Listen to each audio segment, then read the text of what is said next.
Попытайся представить очень подробно, что ты умрешь послезавтра. Тебя просто не будет послезавтра, и все. И как ты думаешь, что бы изменилось в этом мире без тебя? Представь, что каким-то образом ты точно узнаешь, что завтрашний день – это последний день твоей жизни. Как бы ты прожил последний день на этой земле? И представив это, задай себе вопрос, что бы ты делал завтра, зная, что умрешь послезавтра?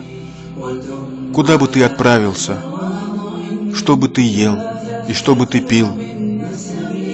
Как бы ты молился? Куда бы ты обратил свой взор? Куда бы ты ни посмотрел, ты смотрел бы в пустоту. Твой взгляд был бы каменным и холодным, как лед.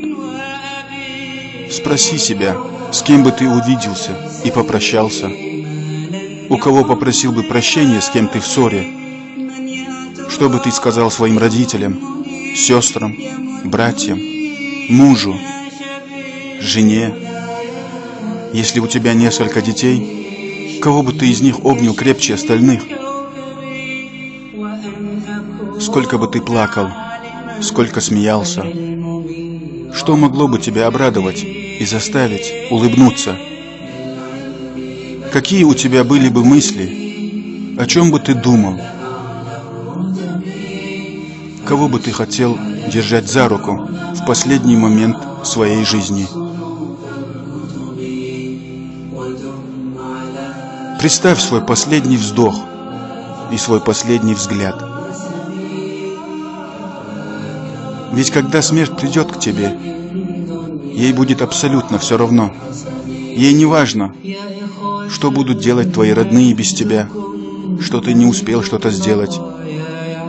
Ведь ты не сможешь уговорить ее, убедить ее в том, что ты еще не готов покинуть этот мир. Даже если ты просил бы и умолял бы ее на коленях, она не продлила бы твою жизнь даже на час, потому что она не знает, что такое жалость. В тот день, когда ты родился с билетом в один конец. И в один момент ты покинешь этот мир и никогда уже не вернешься.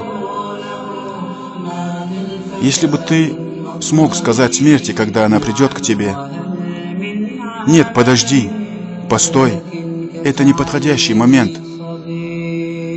Я не сделал это, я не сделал то», и в конце концов от отчаяния восклицая сказал бы ей: «Нет, ты не права». И как ты думаешь, что бы ответила тебе смерть? Скорее всего, смерть ответила бы тебе: «Я всегда прихожу в самый неподходящий момент, потому что меня никто никогда не ждет, и я всегда во всем права». Любой момент в твоей жизни для смерти идеален. Когда ты принимаешь какое-то решение, ты пытаешься выбрать подходящее для этого время, место, и у тебя бывает выбор. А когда смерть принимает решение, ей не важно ничего, ни время, ни место. Для смерти не нужны варианты выбора. У смерти будет только один выбор. И этот выбор – ты. Ведь именно так и устроена наша жизнь. Такова реальность этого мира. На самом деле не важно, когда к тебе придет смерть. Это не имеет никакого значения. Важно только то, чтобы быть готовым встретиться с ней без сожаления. Спроси себя, когда ты будешь готов к смерти? Когда? Никогда. Если человек и способен испытать весь набор и всю гамму чувств одновременно, наверное, каждый из нас почувствует их в последний момент нашей жизни. Когда ты узнаешь, что действительно наступило время расставания, ты поймешь, как глупо ты прожил эту жизнь, и тобой овладеет полное отчаяние. Что бы ни случилось в твоей жизни, твоя жизнь никогда не потеряет смысл. Твоя жизнь потеряет смысл тогда, когда твоя душа подступит к горлу, и ты будешь в объятиях собственной смерти. Спроси себя, действительно веришь ли ты, что тебе будет дана новая жизнь после смерти? Готовишься ли ты к ней? Знаешь ли ты истинную цену этой жизни и последней? Кому из них ты отдаешь предпочтение больше? Что ты делаешь на этой земле? Как ты живешь?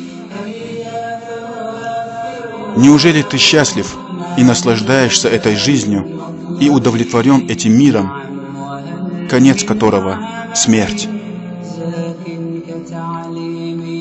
Неужели ты хочешь добиться счастья и благополучия в этом мире, не повинуясь и ослушаясь того, кто дал тебе эту жизнь? Ведь тот, кто дал тебе эту жизнь, говорит: но нет, вы любите жизнь ближнюю и пренебрегаете последней жизнью. Но нет, вы отдаете предпочтение мирской жизни, хотя последняя жизнь лучше и дольше. Прежде чем совершить какой-то поступок, задай себе вопрос: что я получу из-за этого в будущей жизни? Ты должен понять, ты должен закрепить в своем сознании, что за тобой наблюдают, и ты не оставлен без присмотра.